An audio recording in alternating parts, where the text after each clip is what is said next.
महाभारत का एक युद्ध हमारे अंदर निरंतर चलता रहता है।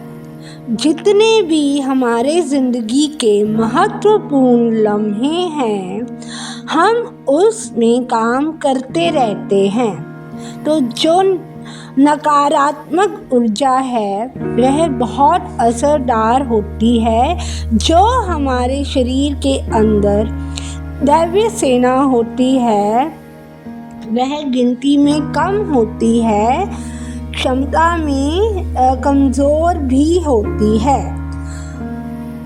हर एक लम्हे में हमें अपने आप का विश्लेषण करते रहना चाहिए ताकि हम अर्जुन की निराशा को समझ सकें।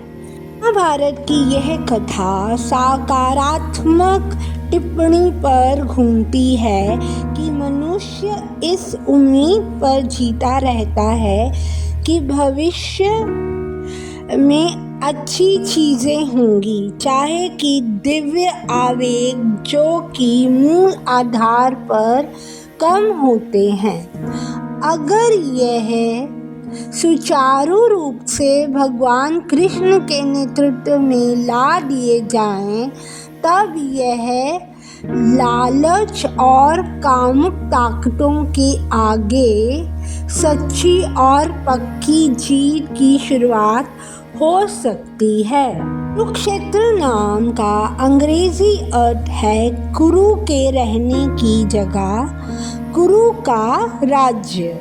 यहाँ राजा कुरु को संबोधित किया गया है।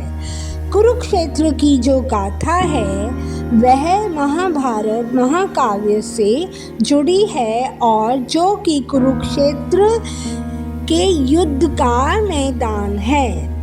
महाभारत के लिए इस जगह को इसलिए चुना गया था क्योंकि माना जाता है कि इस धरती पर किए गए सारे गुनाह माफ हो जाते हैं।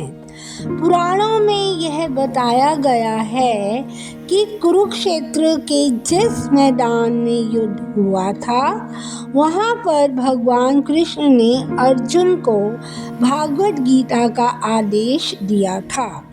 भगवान विष्णु ने इस धरती को वरदान देते हुए आशीर्वाद दिया था कि जिस व्यक्ति की यहाँ मृत्यु होगी वह व्यक्ति सीधा स्वर्ग को जाएगा।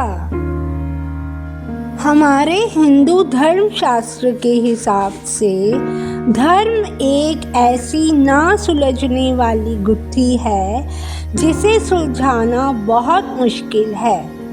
यह धर्म नामक शब्द का अर्थ है कायम रखना, बनाए रखना और सहायता करना। धर्म शब्द का अर्थ है दो या दो से अधिक वस्तुओं को अलग अलग पहलुओं और गुणों के हिसाब से इकट्ठे पकड़ कर रखना। साधारणतः जो धर्म शब्द है वह धार्मिक संहिता शब्द से रूपांतरित है। जैसे धार्मिक नैतिकता की एक प्रणाली के रूप में, कर्तव्य के रूप में, दान के रूप में इत्यादि। इसके अनुसार धर्म का अर्थ है न केवल धार्मिक या अच्छाई, परंतु यह एक ज़रूरी स्वभाव को इंगित करता है जिसके बिना अपनी एक पहचान बनाना असंभव है।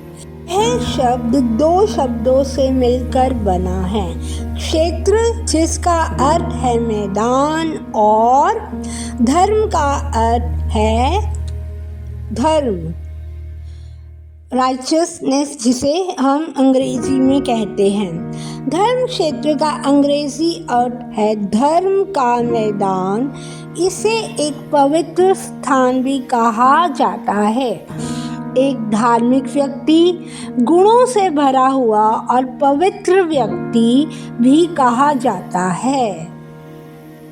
यह दिव्य गान धर्म से शुरू होता है और मम पर खत्म होता है। इस हिसाब से गीता की सामग्री से यह निष्कर्ष निकलता है कि गीता कुछ नहीं बल्कि मेरा धर्म यह सिखाती है।